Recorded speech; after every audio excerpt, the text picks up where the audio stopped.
500 years ago, a German monk named Martin Luther started a protest that exploded into a worldwide movement.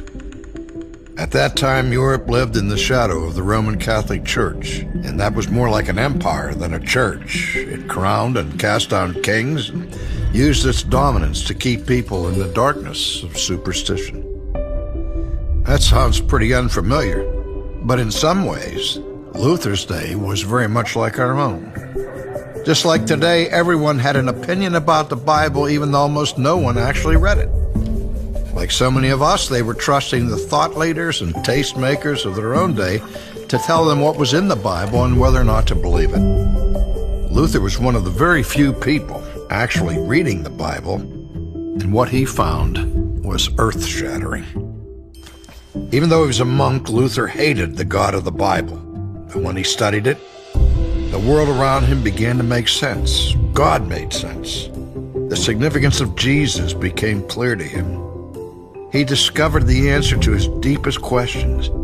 How could evil be overcome? Specifically, how could his own evil, his own sin, be dealt with? Luther discovered that he couldn't do anything to fix this problem himself.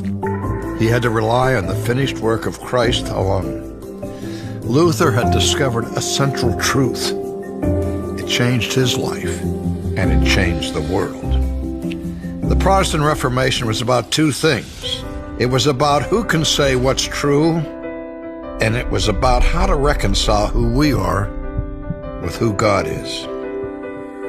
It recognized that God's Word is the ultimate authority in this world, and that the perfect life and sacrificial death of Jesus Christ are the only answer for evil and the only basis on which sinners can stand before a holy God.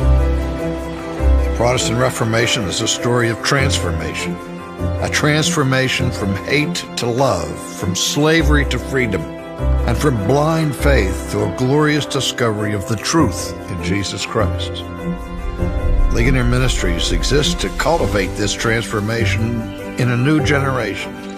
In a day when few are reading the Bible and when confusion reigns in the church, we want to help Christians know what they believe and why they believe it, how to live it, and how to share it. Join us.